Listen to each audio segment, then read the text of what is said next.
So in this video, I'm gonna be talking about another article that uses contrastive learning to enhance state-of-the-art NLP tasks such as relation extraction.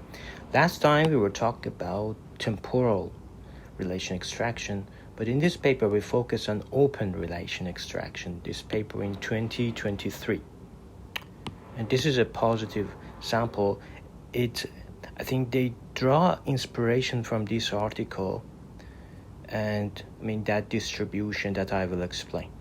Within open relation extraction task, the zero-shot ORE method is to generalize undefined relations from predefined relations, while the unsupervised ORE method is to extract undefined relations without the need for annotations.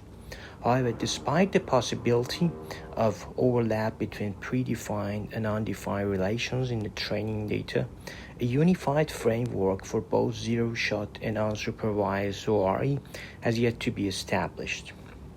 So we propose, sorry for the noise in Monash University, we propose UCAR, a unified, deep, cluster-wise, contrastive framework for both zero-shot and unsupervised ORE by leveraging techniques from contrastive learning and clustering.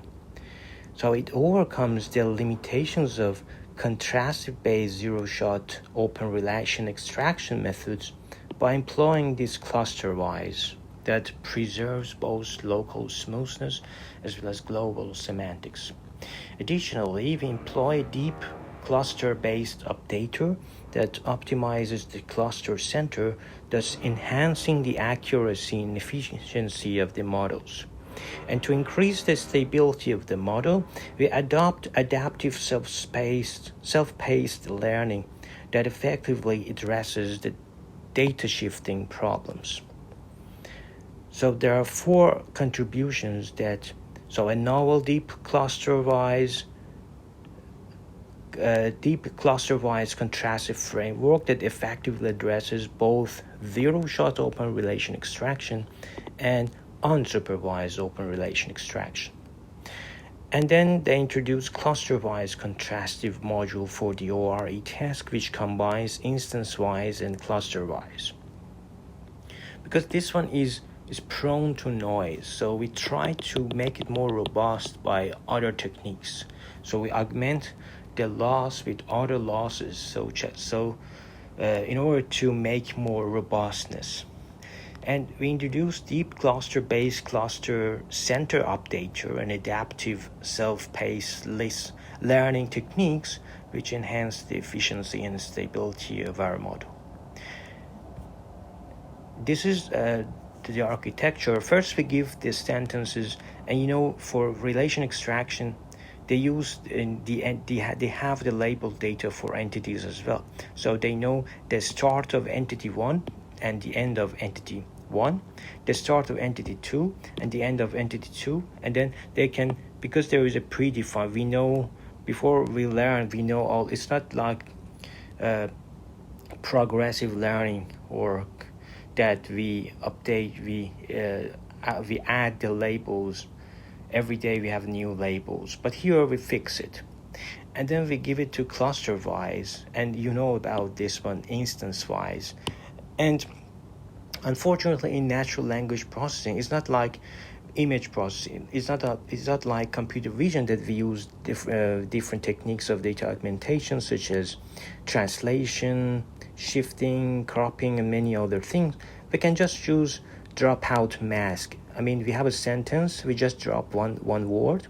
Hopefully we don't drop the most important word, which is related to the relation. So you see, even this approach is very noisy because sometimes we miss the important tokens. But this is the way that we do data augmentation in natural language processing.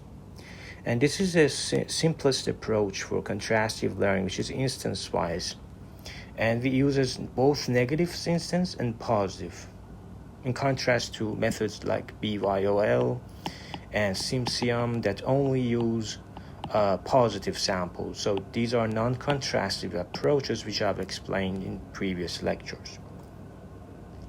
And this is the idea of cluster-wise. We have J different centers.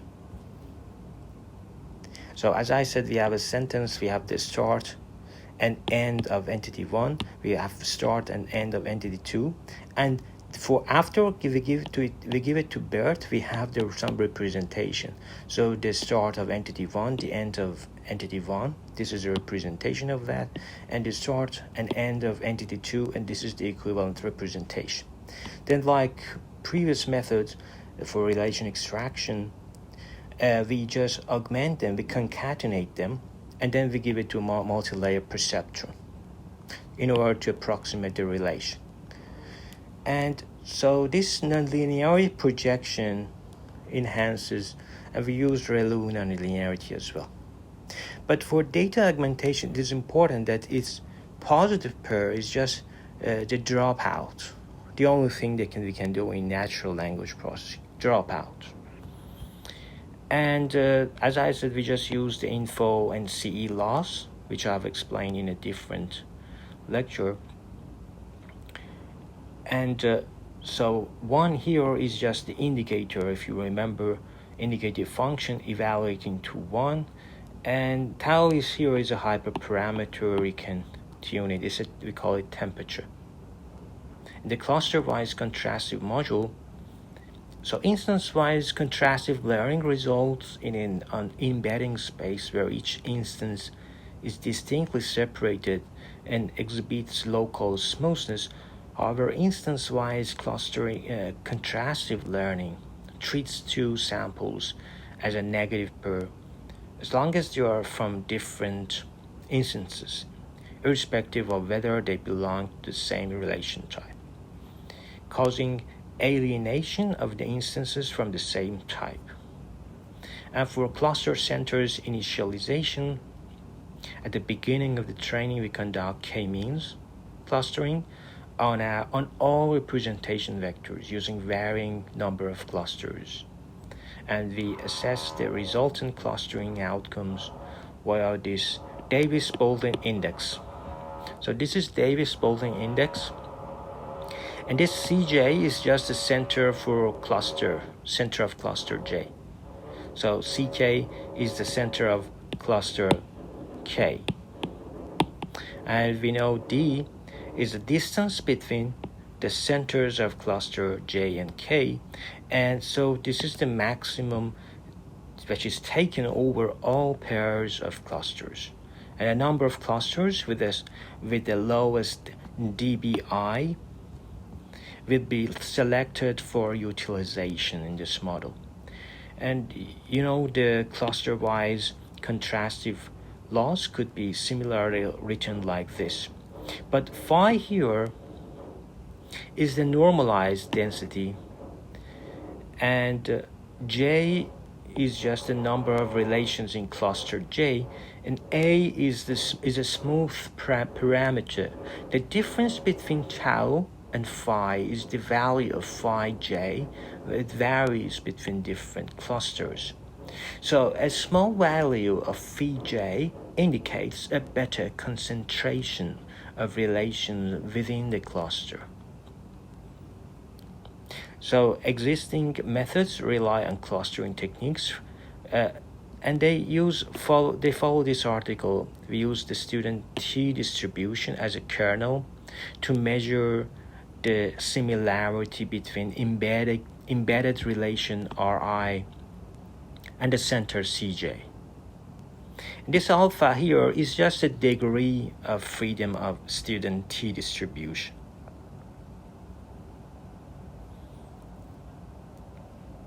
So Q sub ij can be interpreted as the probability of assigning relation Ri to the cluster J.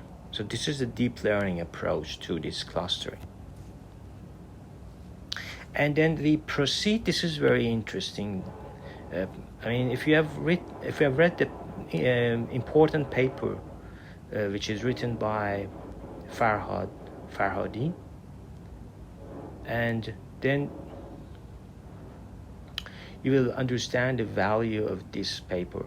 So f sub J are soft cluster frequencies compared to Q sub ij distribution. Pij is capable of placing greater emphasis on data points that have been assigned high confidence while ensuring that the feature space remains free from distortion caused by large clusters. Owing to normalization through cluster frequencies, these Fj, these are cluster frequencies.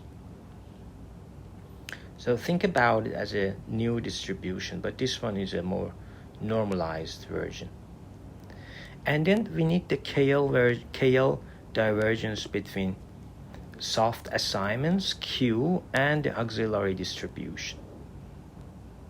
So we consider P as this is a target distribution for Q.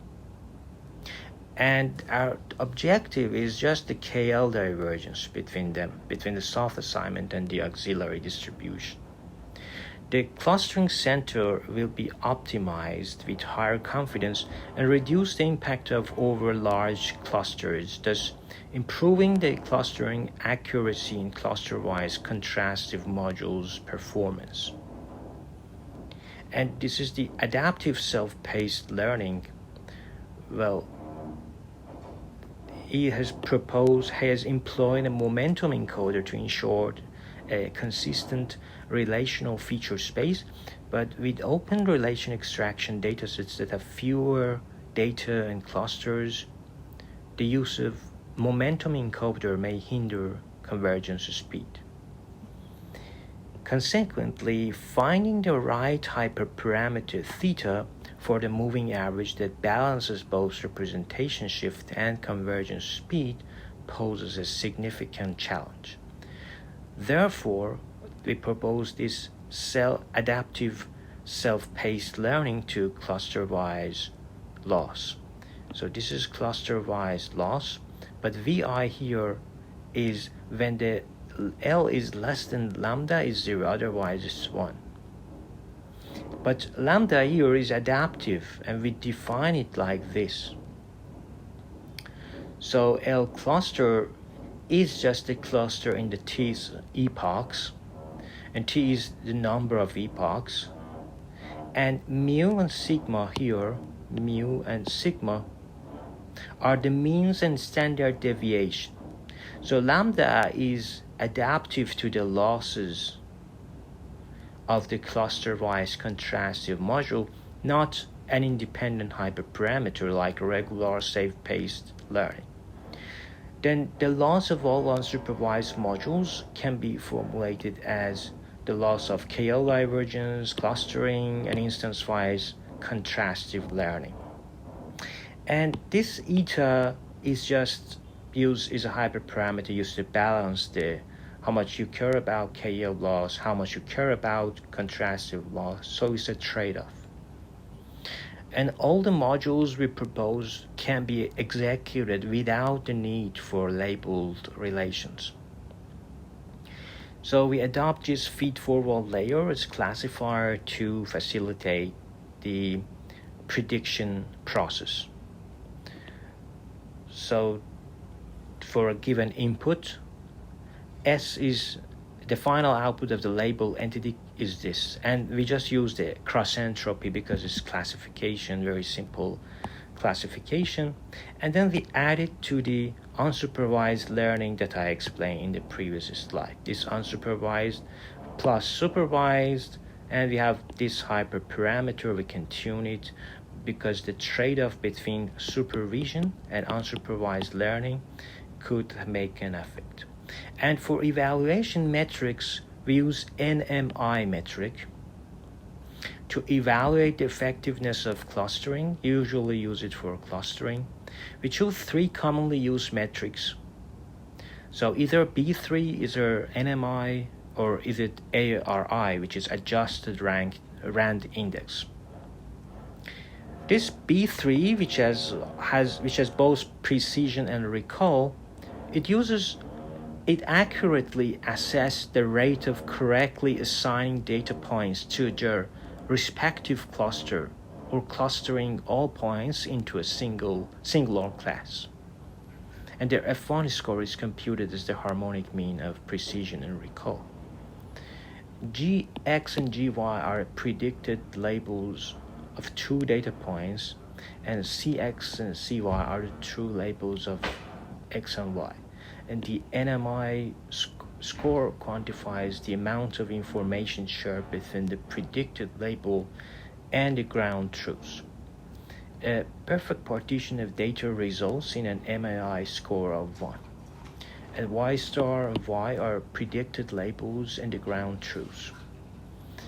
And this I is just the mutual information between Y star and Y, but H is always entropy of Y star and Y. Another metric for evaluation is ARI metric. A high score indicates greater consistency between two distributions. So these are three evaluation metrics, NMI, ARI, and F1, for different models and different data sets.